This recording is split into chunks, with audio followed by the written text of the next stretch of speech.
Hello, everyone. Welcome to Little Chapel of Faith Catholic Ministries. My name is Tina. If you're new here, welcome. If you're returning, welcome back.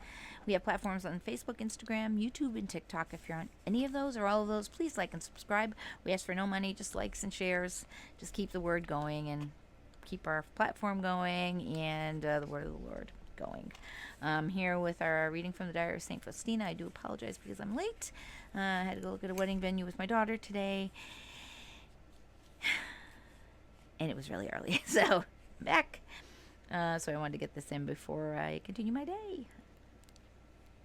So we are on page 128. For those of you who are just joining in and haven't been following along, we are on 128, 264. Oh, my Jesus, keep me near you. See how weak I am.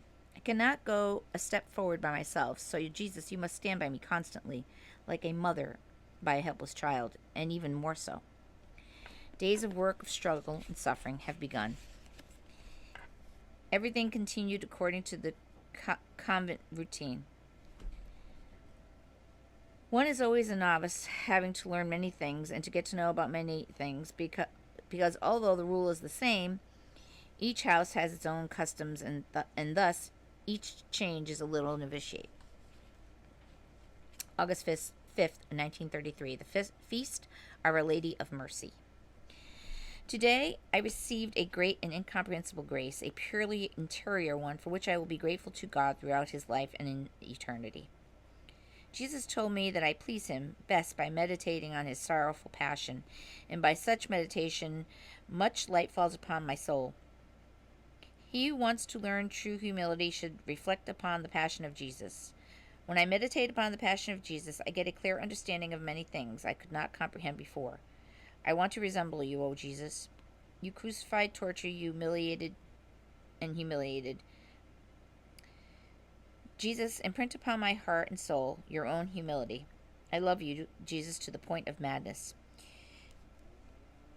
You who were crushed with suffering, as described by the prophet Isaiah 53, verses 2 through 9, and as if he could not see the human form in you because of your great suffering.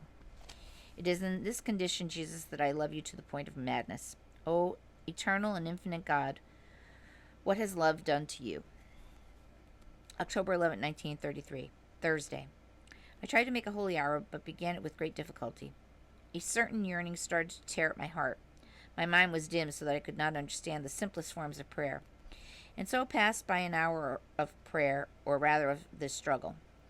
I resolved to pray for a second hour, but my inner sufferings increased. Great dryness and discouragement.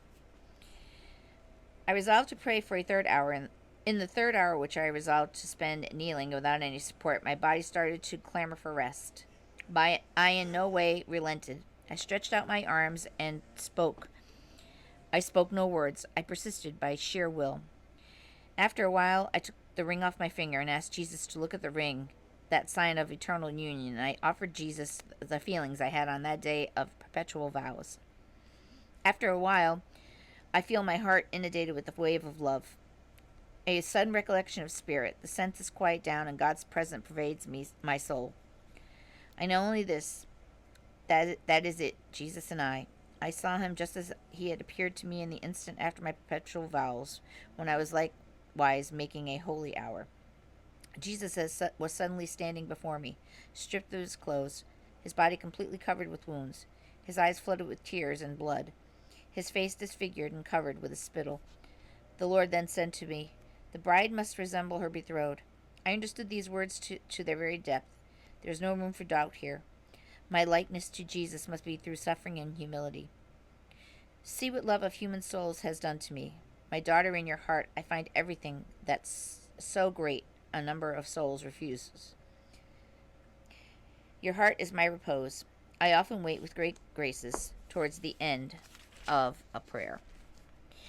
Once, when I finished a novena to the Holy Spirit for the attention of the confessor, Father Sopico, the Lord answered, I made him known to you even before your superiors that had sent you here.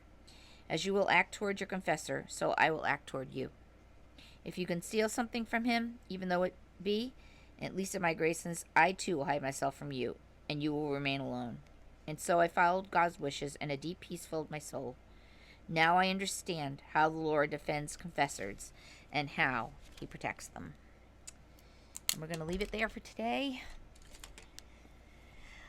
I hope you had a beautiful 4th of July. I hope you have a beautiful weekend.